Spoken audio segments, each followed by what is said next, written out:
우리는 어릴 때부터 많은 감정들을 안고 살고 있습니다. 저희가 5명의 이렇게 자녀들을 키우고 있지만요, 5명 모두가 태어날 때부터 응애 하고 다 울면서 태어났습니다. 예. 안 울면 간호사가 때려요. 응애 반드시 울어야 돼요. 예. 저마다 아프고 힘들고 상처가 있을 때마다요, 눈물을 5명 모두가 보여왔습니다. 네. 저희 아이들이 유별난 건가요? 아니죠. 우리 모두에게 눈물이 있습니다. 눈물이 있어요. 그런데 우리가 흘려야 되는 눈물이 있고요, 반면에 흘리지 말아야 할 눈물도 있습니다. 얼마 전에 손흥민 아시죠? 다들 아시죠? 자신이 속한 이 축구 클럽 토트넘에 입단한 지 10년 됐거든요. 10년 동안 우승을 한 번도 못했는데 처음으로 우승 트로피라는 것을 들어 올렸습니다. 처음이었어요.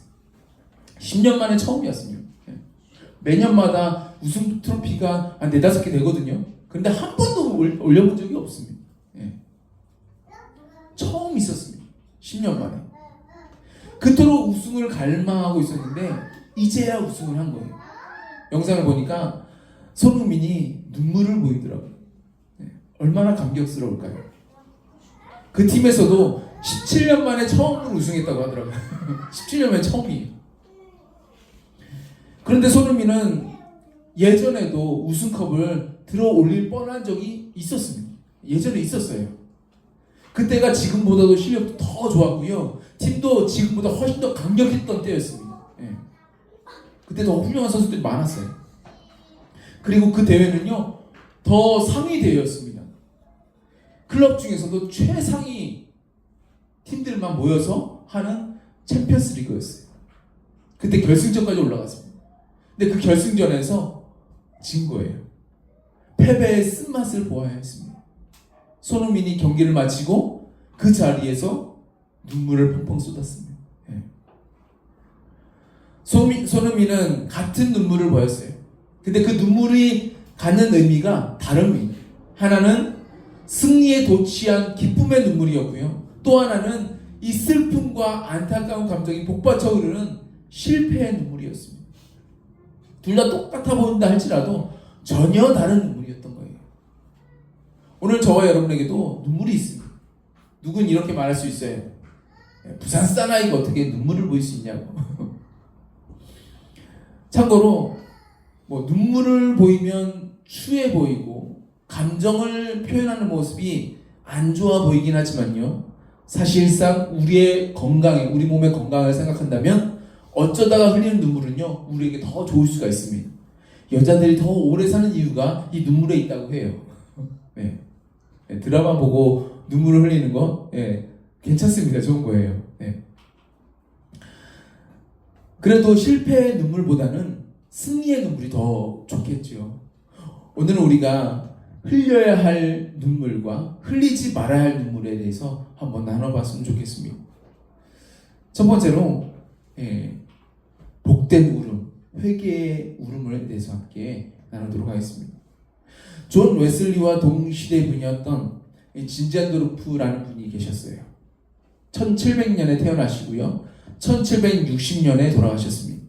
이분은 독일의 드레스덴 지방에서 태어나셨는데요, 집안이 귀족 집안이다 보니까 이분의 호칭도 백작이었어요. 귀족 집안입니다. 좋은 집안이에요. 이분은 집안도 남부러울 것이 없지만 매우 신실하게 살아가셨습니다. 독일의 경건주의자로 이 모라비안 공동체를 이끈 분이었습니다. 진젠토르프는요, 1720년, 그러니까 20살 될 때 학업을 마치고 난 다음에 견문을 넓히기 위해서 유럽 각지를 이제 여행하게 되거든요. 여행하는데 어느 날 뒤셀도르프라는 박물관에 가게 됩니다. 이 박물관에 가가지고 이탈리아의 화가 도메니코 페티라는 분이 그린 그림, 에케 호모, 이 사람을 보라라는 제목의 그 그림을 보게 됐습니다. 이 말은 언제 했던 말이냐면요, 총독 빌라도가 재판석에서 예수님을 가리켜서 이 사람을 보라, 이 원문이 에케호모라는 말이었습니다. 근데 에케호모라는 그림, 이 사람을 보라 라는 그림은요, 어떤 그림이었냐면 가시면류관을 쓰신 예수 그리스도의 초상화였던 거예요. 이 초상화를 보게 되었습니다. 그 그림 밑에는 이런 글씨가 써져 있었어요. 뭐라고 써져 있냐면, 나는 너를 위하여 내 생명을 주었건만 너는 나를 위하여 무엇을 주었느냐. 이 문구가 그림 밑에 적혀져 있었습니다. 진젠도르프는요, 그 그림 앞에 그 글귀를 보고 무릎을 꿇고 난 다음에 울음을 터뜨리게 되었습니다. 그럼 오랫동안 하나님을 사랑한다고 하면서 살아왔지만 실제로 하나님을 위해서 내가 한 일이라고는 아무것도 없다는 사실을 고백을 했습니다. 그렇습니다. 주님, 저는 아무것도 한 게 없습니다. 그리고 그 자리에서 자신의 여생을 오직 예수님을 위해서 내가 헌신하겠노라고 고백을 했습니다. 그 자리에서 고백을 했습니다. 20살밖에 안 된 청년이 참 기특하죠. 이런 고백을 했습니다. 그 후에 그는 마침내 모라비안 공동체의 지도자가 되어가지고, 이 모라비안이라는 지역이 체코에 있어요. 그 체코에서 건너온 사람들입니다. 체코는 그 당시에 핍박을 받던 때였어요. 누구의 핍박이요? 카톨릭을 믿는 사람들, 천주교를 믿는 사람들에 의해서 핍박을 받았습니다. 그 사람들은 개신교였거든요. 그래가지고 넘어왔습니다. 어디로요? 옆에 있는 지역. 거기가 바로 이 백작이 다스리는 진젠도르프 백작이 다스리는 그런 땅이었습니다. 그 영지로 다 들어온 거예요. 들어온 사람들과 함께 다 예수님을 믿으니까 모임을 하나 만든 거죠. 그 모임 이름이 형제회라는 모임이었습니다. 이 형제회에서 함께 예배하고 함께 은혜를 나누는 그런 모임을 시작을 하게 되었습니다. 그런데 이 모라비안 공동체가 점차 성장하다 보니까 뜨겁게 경건운동을 하게 되고 뜨겁게 선교운동을 하게 돼요. 제가 이거에 대해서 얘기할 말이 많은데 너무 많이 하면 그러니까요, 다음번에 나누도록 하고, 이 참고로 여기서 성령의 역사가 나타납니다. 방언이 열리고요, 거기서 병치유가 일어나고 놀라운 일들이 일어납니다. 그래서 이거를 어떻게 하면 우리가 보존할 수 있을까 연구하다 보니까, 그러면 우리가 금식을 하자, 그러면 우리가 기도를 하자. 그래서 24시간 기도가 시작이 되는 거예요. 24시간 예배 운동이 시작됩니다. 언제까지요? 100년 동안 시작됩니다. 100년 동안 이곳에서 금식하고 기도하는 그 예배가 100년 동안 이어지게 됩니다. 그리고 100년 동안 이어지다 보니까 사람들이 어떤 생각을 해요? 기도하면요, 예배하면요, 하나님의 마음을 알게 돼요. 하나님의 마음이 어디에 있어요? 열방에 있어요. 열방에 있다 보니까 복음을 안 전할 수가 없는 거잖아요. 가서 복음을 전하게 됩니다. 선교 운동을 하게 된다는 거죠. 그래서 선교하다 보니까 누굴 만나요? 배를 타고 가다가 존 웨슬리 목사님 만납니다. 돌아오다가도 존 웨슬리 목사님 또 만나요. 그래서 존 웨슬리 목사님이 선교하다가 실패해가지고 어디로 갑니까? 그 모라비안 공동체 예배드리는 곳에 가게 되는 거예요.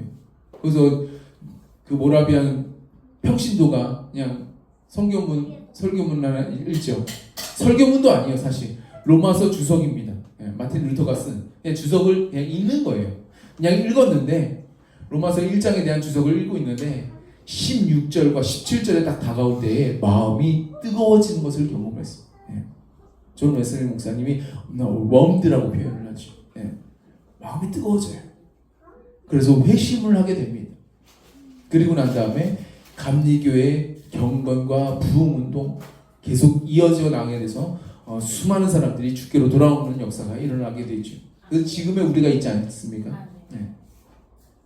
형제단이라고 불리는 이 모라비안 공동체를 이끌어왔던 이 진젠도르프는요, 28년 동안 해외, 그 당시에요.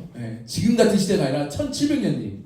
1700년대 그 당시에 100여 곳에다가 해외, 국내 말고요, 해외 100여 곳에다가 226명의 선교사를 파송을 합니다. 그분이 살아있는 동안만 28년 동안 100여 곳에다가 226명의 선교사를 파송하면서 정말 자신 앞에 놓여있는 번영의 길, 귀족이잖아요. 번영의 길을 버려놓고 평생 주님과 함께 이 십자가의 좁은 길을 걸어가게 되지요. 진전도르프는 이렇게 고백을 합니다. 나에게는 단 한 가지 열망밖에 없다. 그것은 예수님 오직 그분뿐이다 라고 고백을 합니다. 네. 예수님밖에 없다는 거예요. 20살 청년의 때에 그림 앞에서 흘렸던 그 회개와 결단의 눈물이요, 결국 그가 주님 앞에서 쓰임을 받고 지금까지 많은 사람들에게 알려질 정도로 해외 선교의 아버지의 역할을 톡톡히 해내게 됐던 겁니다. 사실 개신교 선교의 아버지는요, 1793년도에 인도에 갔던 윌리엄 캐리라는 분인데요. 근데 진제도르프는요, 윌리엄 캐리보다 더 앞선 시대를 살면서 더 많은 선교의 문을 열었어요. 선교의 문을 열었던 거예요. 그가 해외 선교사로 파송했던 사람들의 수는요, 그 이전 시기까지 개신교에서 해외 선교사로 파송했던 모든 사람들의 수보다 더 많은 인원이었어요. 네, 모든 사람, 그 이전보다 더 많은 인원을 해외 선교사로 파송을 했습니다. 형제단이라고 부르는 모라비안 공동체는요, 이후로도 아까 24시간 기도 운동을 했다 그러죠. 24시간 기도하고 그리고 해외 선교의 불을 꺼뜨리지 않고 계속해서 펼쳐나갑니다. 몇 년간이요? 150년간 펼쳐나갑니다. 150년간 펼쳐나가요. 그래서 몇 명을 파송하게 되느냐? 2158명의 선교사를 해외에 파송을 하게 됩니다. 2158명. 그 당시 생각해 보세요. 네. 지금 수준이 아니에요. 옛날이에요. 1700년대입니다. 그런데도 불구하고 2158명의 선교사를 해외에 파송합니다. 그리고 왜 멈췄을까요? 왜 멈췄을까요? 멈추게 돼요. 왜 멈췄을까요? 네. 아까 진제도르프가 백작이라고 그랬잖아요. 백작. 봉건 시대에 영지를 갖고 있는 영주였습니다. 네. 땅을 갖고 있는 영주였어요. 그 당시 독일은 여러 개의 작은 나라로 이제 나눠져 있었는데 그 중에 한 나라였던 거예요. 그런데 그 땅에 외국에서 어떤 침략도 없었고요, 전쟁도 없었고요, 전염병도 없었는데요. 나중에 갑자기 나라가 사라져 버려요. 나라가 뿅 하고 사라져 버려요. 네. 전쟁도 없었어요. 누가 쳐들어오지도 않았습니다. 그런데 나라가 사라져 버려요. 어디 간 거예요? 선교 나간 겁니다. 네. 선교 나가서 사라져 버려요. 맨 처음에는 12명이 한 명씩 이제 선교 보냈었는데 나중에는 너도 나도 선교 가겠다고 하다 보니까 나라가 없어져 버린 거예요. 네. 네. 이런 나라도 있습니다. 선교하다가 나라가 없어진 나라. 네. 그 선교사 중에 한 분이 우리나라를 찾아오게 돼요. 네. 그 시대에 우리나라를 찾아온다니까요. 혹시 귀칠라프 선교사라고 들어보셨습니까? 귀칠라프 선교사님. 네. 그분은요, 중국 광저우하고 산둥반도를 이제 쭉 지나가지고 1832년 7월에 우리나라 황해도하고 그리고 고대도 그리고 제주도를 방문을 하게 됩니다. 그 당시 형제단의 선교사들은요, 두 가지를 가져요. 네. 전문인 사역자로서 그 전문 기술이 있어야 되잖아요. 그 두 가지 기술을 가르쳐요. 첫 번째가 농업 기술, 두 번째가 목공 기술을 가르칩니다. 그래서 그걸 가지고 파송을 하는 거예요. 그래서 이분도 농업 기술을 가져왔습니다. 그 귀칠라프 선교사는 뭘 가져왔어요? 농업 기술 중에서 감자를 가지고 들어옵니다. 감자. 그래서 우리나라에 고대도에 와가지고 직접 그 감자를 어떻게 심는지 보여줘요. 감자를 100개 정도 심습니다. 100개 심어요. 감자를 드실 때마다 우리 귀칠라프 선교사에게 감사하시기 바랍니다. 그때 시작된 거예요. 우리나라의 감자의 시작이 그때 시작됐습니다. 원래 이 감자가요, 남아메리카의 그 음식이에요. 근데 그 감자가 스페인 때문에 유럽에 전해지게 되고요. 그 유럽에서 이제 감자를 먹다가 이 감자를 가지고 이 여행했던 이 귀칠라프에 의해서 우리나라까지도 이 감자를 먹게 되는 겁니다. 이렇게 한 사람이 참고로 고대도에는요, 지금까지 이것을 기념하기 위해서 귀칠라프 선교사 기념관이 그곳에 세워져 있습니다. 이렇게 한 사람이 주님 앞에서 정말 눈물로 나아가니까요, 주님이 그 한 사람을 통해 가지고 그 당시 해외에 나가기 정말 어려운 시대인데도 불구하고 놀라운 일을 하게 하신 겁니다. 정말 복된 눈물이 아닐 수가 없습니다. 이 주님 앞에서 이 복된 눈물을 흘리시는 저와 여러분 모두가 되시길 주님의 이름으로 축복합니다. 제가 예전에 한번 말씀드린 적이 있죠. 어느 목사님 교회에서 제가 예배를 드리고 있는데 마침 그 교회를 다니고 있었던 한 청년이 은혜를 받는 거예요.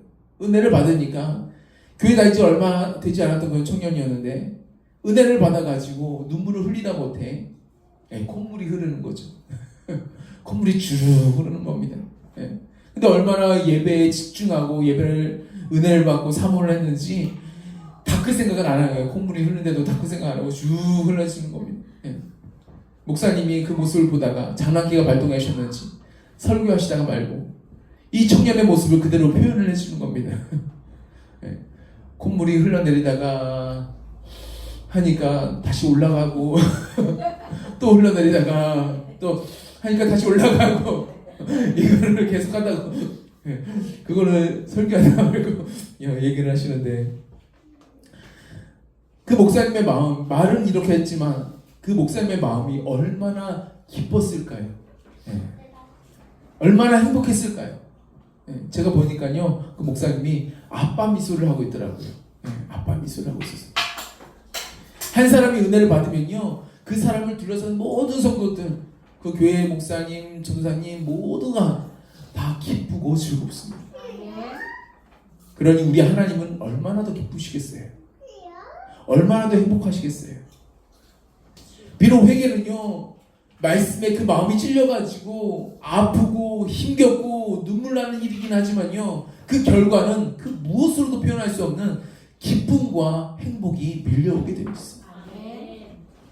목사님은 그렇게 장난기를 가지고 그 모습을 막 흉내를 내고 그렇게 뭐 놀리는데 정작 당사자는 어때요? 은혜 받으니까요, 양 같아요. 막 뱀 같은 사람들은 막 목사님 저한테 그렇게 할 수 있습니까? 막 그렇게 따지고 들잖아요. 그런데 회개한 사람은요, 양같이 돼가지고 정작 당사자는 즐겁고 막 웃기만 해. 좋대요. 그냥 민감해하지 않습니다. 함께 웃고 함께 행복해요. 진짜 행복이 무엇인지 발견했기 때문에 그렇습니다. 우리가 흘려야 될 눈물 첫 번째 바로 이 회개의 눈물입니다. 두 번째는요 바로 기도의 눈물입니다. 기도의 눈물. 우리가 주님 앞에 나아갈 때 아무리 예수님을 잘 믿는다고 할지라도 항상 즐거움만 일이 있을까요? 그렇진 않습니다. 어려움도 있고요, 아픔도 있고요, 고난도 있고요. 저처럼 아무리 작은 교회 목사님이라 할지라도 성도 한 사람 한 사람을 위한 걱정과 염려가 있습니다. 있어요. 간절한 기도의 제목들이 있습니다. 하나님 앞에 나아가서 그 기도의 제목들을 아뢰일 때에 그 아픔과 그 고통이 더한 만큼 그 감정을 주님 앞에 쏟아놓을 수밖에 없는 거예요. 성경에서 사무엘의 어머니 한나가 그렇게 기도하지 않았습니까? 남편의 다른 아내 이 분인나를 통해 가지고 이 사람은 자식도 없다고 하면서, 우리나라하고 느낌 다르다고 그랬어요. 우리나라에서도 자식 없다고 하면 이제 수치스럽고 창피한 일이지만 이스라엘에서는, 그 당시 이스라엘에서는 더더욱 고통스러운 일이었습니다. 왜냐하면 남편을 사랑한다는 증거가 뭐예요? 애를 낳아주는 거예요. 제가 이스라엘은 동사 문화라고 그랬잖아요. 우리나라는 형용사 문화인데 그 나라 문화는 동사 문화예요. 누군가를 사랑한다 그러면 애를 낳아주는 거예요. 그게 사랑한다는 표현인 거예요. 그러다 보니까 이 한나의 마음이 얼마나 고통스러운지, 얼마나 눈물 나는지. 그런데 이 분인나가 또 아주 표독스러워요. 그래가지고 계속 한나에게 면박을 주고 서럽게 하고 격동시키고 얼마나 하는지. 그래서 주님 전에 나아갈 때에 눈물로 기도하지 않습니다. 너무나도 고통스러워서 말도 못하고요, 그냥 흐느껴 눈물만 흘리고 있으니까 엘리 제사장이 보기에 술 취한 사람인 줄 알고, 술 취한 사람처럼 보지 않았습니까? 포도주를 끊으라 얘기하지 않습니까? 기도의 눈물은요, 예수를 믿는 모든 사람들이 흘리는 눈물인 거예요. 겉으로 보기에는 힘겹고 매우 고통스러워 보이지만 우리 주님은요, 우리가 흘린 그 기도의 눈물을 통해서 우리 안에 진주를 만드신다는 사실. 우리 안에다가 진주를 만드세요. 우리 가정에다가 진주를 만드세요. 우리 교회에다가 진주를 만드세요. 이 지역 부산에다가 진주를 만드세요. 그리고 한나가 그랬듯이 나라와 민족에도 하나님은 진주를 만드세요. 우리가 흘린 눈물이 주님 앞에 귀하게 사용되시는 그런 복된 눈물이 되시길, 복된 눈물이 되시길 주님의 이름으로 축복합니다. 우리가 흘린 눈물이 아무것도 아닌 것 같아 보일지라도 아니요, 그렇지 않아요. 때로는 고통스럽지만 주님 앞에 마음을 다해서 흘린 눈물은요, 주님이 사용하시는 복된 은혜의 눈물이 되는 줄 믿으시기 바랍니다. 그러면 복된 눈물에 대해서 두 가지 봤어요. 그러면 복되지 않는 눈물, 이 징계의 눈물인데요, 그것도 한번 보도록 하겠습니다. 복된 눈물은요, 그 당시에 너무나도 괴롭고 힘들지만 그 울음의 결과는 복되다고 말씀을 드렸어요. 미래가 있고 소망이 있습니다. 하나님의 축복이 함께하죠. 그래서 복된 눈물인 거예요. 근데 반대로 복되지 않는 울음은요, 말 그대로 복되지 않아요. 미래도 없고 소망도 없다는 얘기입니다.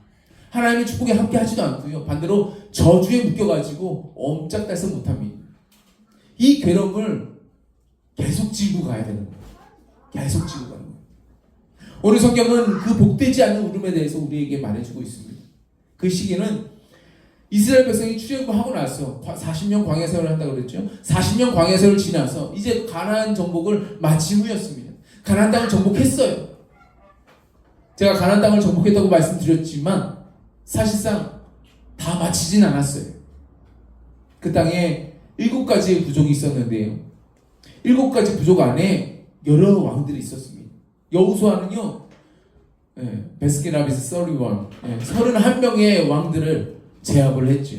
제가 31명을 기억하기 위해서 일부러 베스킨라빈스를 썼습니다. 31명의 왕들을 제압을 했어요. 아직 7개의 부족들이 잔당을 이루면서 아직 남아있는 상태였습니다. 큰 왕들만 제거를 했던 거예요. 여호수아는 이대로는 안 되겠다 싶어가지고 내가 죽기 전에 그래도 뭔가를 해야 되겠다 해가지고 11개 지파별로 땅을 분배를 했습니다. 조각조각 내가지고 나눠줬습니다. 그리고 레위 지파는요, 하나님이 그 기업이 되기 때문에 기업을 따로 주지 않습니다. 땅을 따로 주지 않아요. 대신에 성읍들을 줍니다. 거주할 수 있는 성읍들을 주죠. 지파별로 땅을 나눠 주었으면 이제 빨리 나아가서 그 땅을 정복을 해야 되잖아요. 그런데 한 개 지파 외에는요, 빨리 나가서 정복을 하려 하지는 않는 거예요. 그 한 개 지파가 어느 지파죠? 그 한 개의 지파가 바로 유다 지파입니다. 유다 지파. 그래서 유다 지파가 워낙에 열심히 정복을 한 바람에 나가가지고 막 정복하고 전쟁하고 하다 보니까 이스라엘 전체 땅 중에서 한 반 정도가 그냥 유다 땅이 돼버리는 거예요.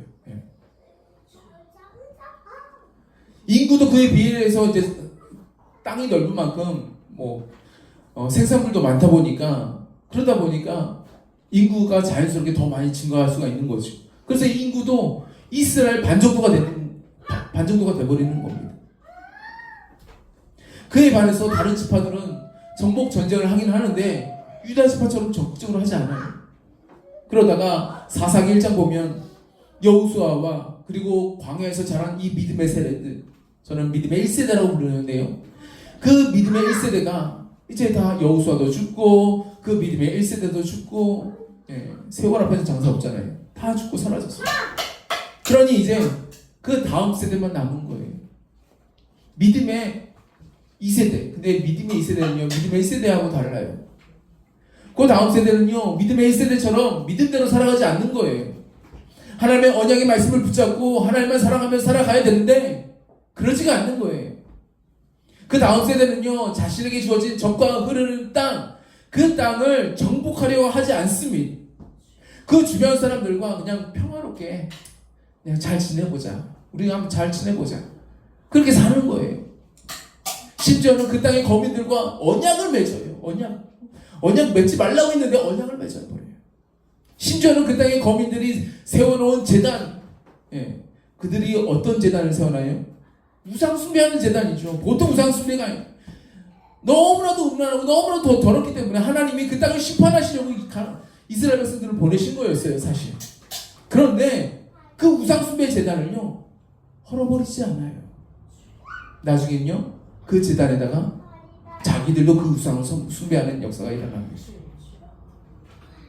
하나님은 주님의 사자를 보내가지고 복임해서 이러한 이스라엘 사람들의 실패에 대해서 말씀을 하셨습니다. 우리 성경을 다시 한번 읽어보도록 하겠습니다. 네, 제가 읽어드리겠습니다.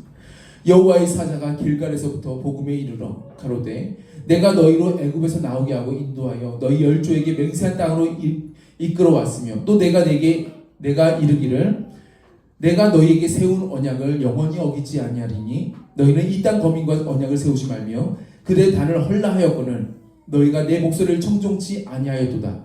그리하면 어찌 미뇨. 그러므로 내가 또 말하기를 내가 그들을 너희 앞에서 쫓아내지 아니하리니 그들이 너희 옆구리에 가시가 될 것이며 그들의 신들이 너희에게 올무가 되리라 하였노라. 여호와의 사자가 이스라엘 모든 자손에게 이 말씀을 이르매 백성이 소리 높여 운지라. 아멘. 주님이 이스라엘 백성들에게 주신 약속, 그 언약은 적과 꿀이 흐르는 땅, 그 가나안 땅을 우리에게 주시겠다라는 거예요. 그래서 이스라엘 백성들이 공격을 하니까 적군들이 정복이 되어지는 거예요. 31명의 왕들이 제압이 되어지는 겁니다. 하나님이 주셨기 때문에 가능한 거예요. 내 힘으로 전쟁한 게 아니었다라는 겁니다.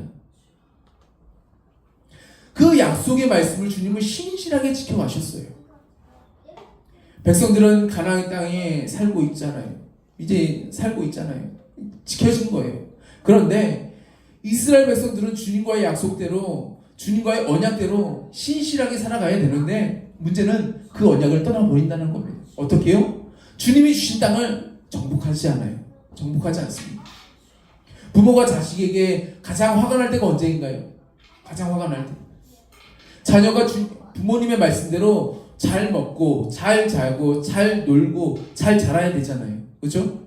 그런데 자녀가 부모님이 밥 먹어라 할 때에 밥을 먹지 않아요. 밥 좀 먹어라 하는데 사정사정해도 안 먹어요.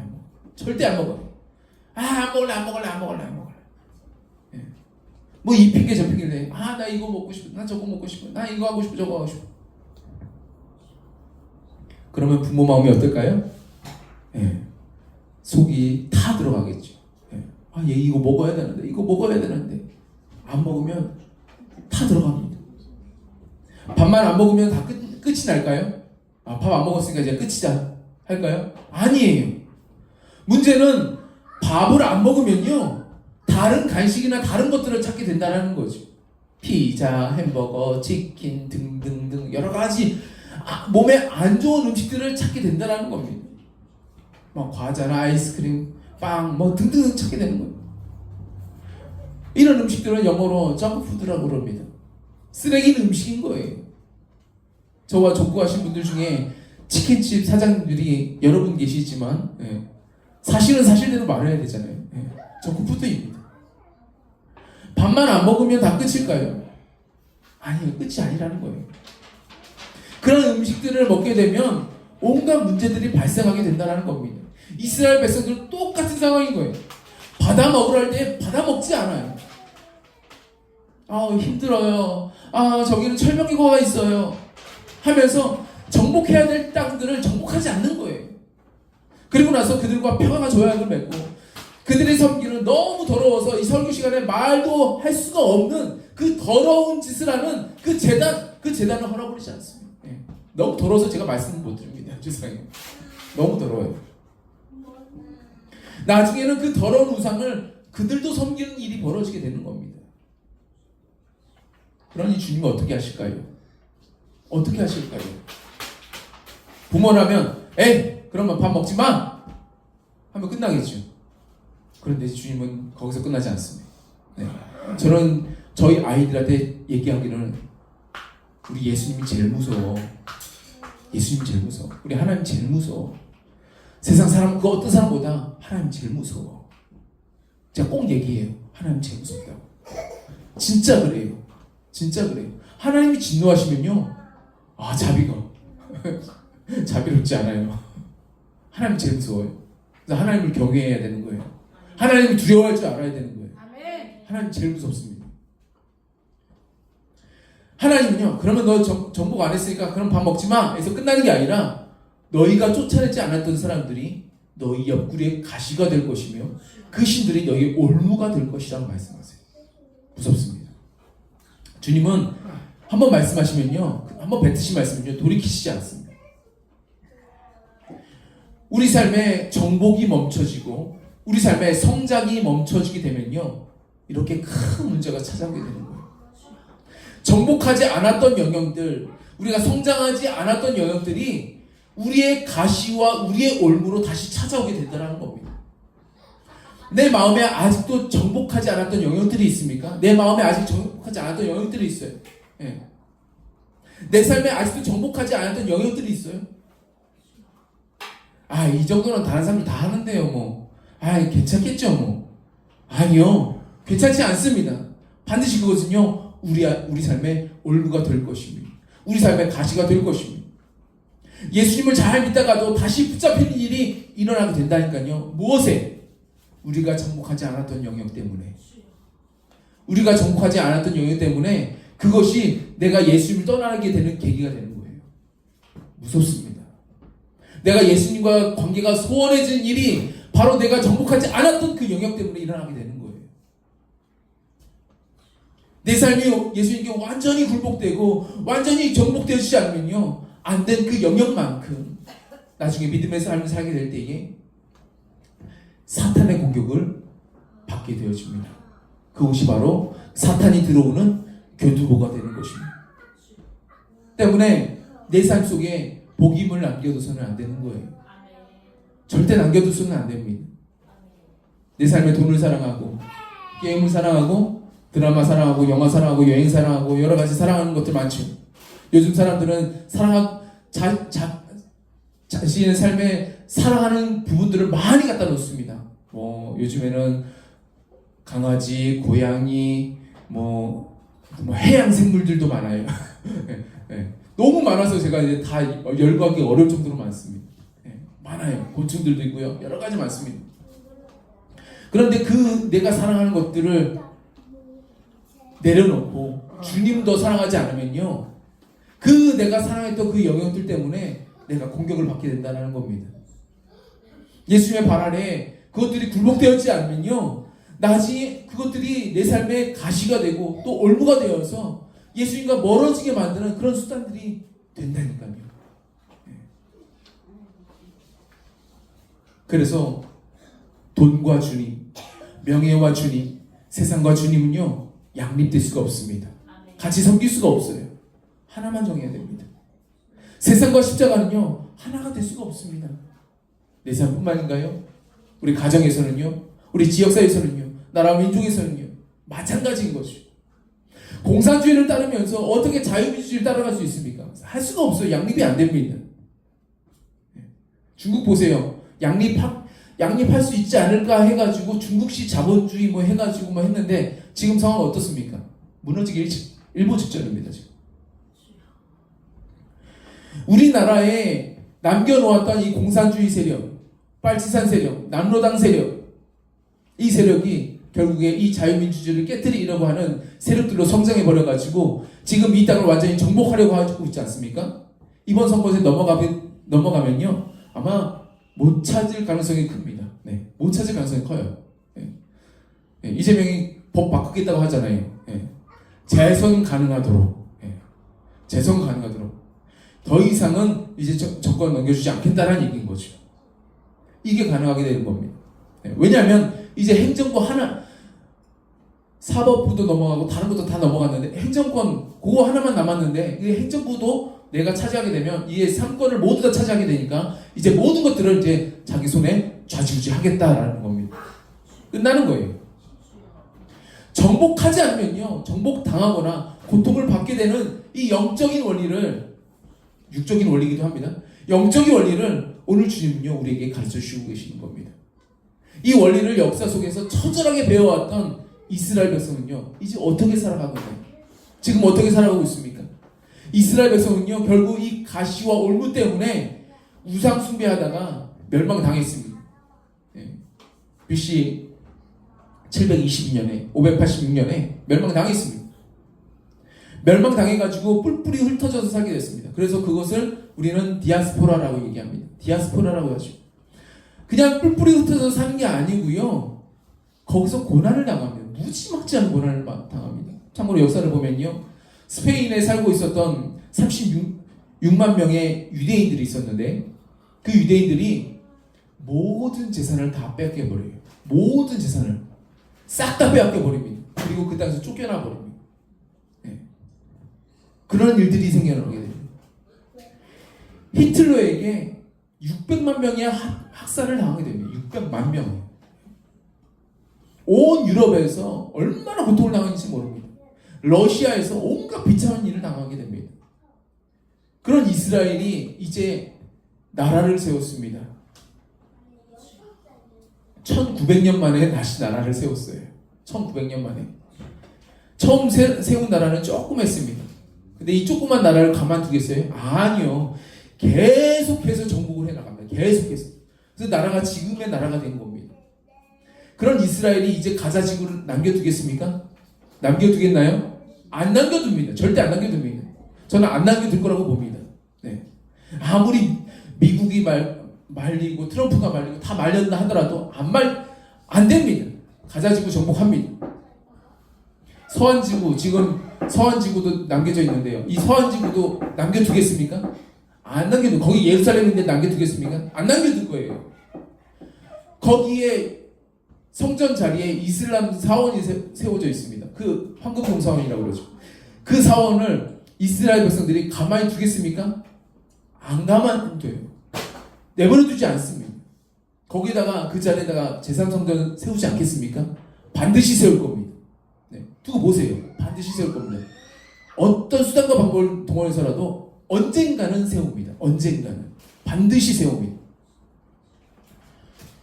우리도 마찬가지예요. 내게 주어진 영역 안에서 정복을 포기하고 점령을 포기한다면요. 언젠가 주님은 우리에게도 복임을 선언할 수도 있습니다. 이스라엘 백성들에게 선언했던 것처럼 우리에게도 너가 내 말을 듣지 않고 내 말 순종하지 않고 여기서 멈출 거야? 그래? 오케이. 그것은 너의 가시가 될 거야. 그것은 너에게 올무가 될 거야. 우리가 정복하지 않았던 영역들은요, 우리의 근심거리로, 우리의 걱정거리로 다시 우리에게 다가오게 될 것입니다. 그때는 우리도 고통의 눈물을 흘리게 되겠죠. 바라건대 저와 여러분이 고통의 눈물이 아닌 아까 말씀드렸던 복된 눈물만 흘리시는 저와 여러분 되시기 바랍니다. 네. 믿음으로 나에게 주어진 이 영역들을 정복해 나아가시는 은혜가 충만하시기 바랍니다. 꼭 그러셨으면 좋겠습니다. 그래서 하나님께서 우리에게 고통을 주시고 눈물을 주시는 것이 아니라 정말 즐거움을 주시고 승리를 주시고 행복의 눈물을 흘리게 되는 그런 우리 심령에 주님께서 심어놓으신 진주가 늘 충만한 저와 여러분 모두가 되시기에 주의 이름으로 축복합니다. 아멘.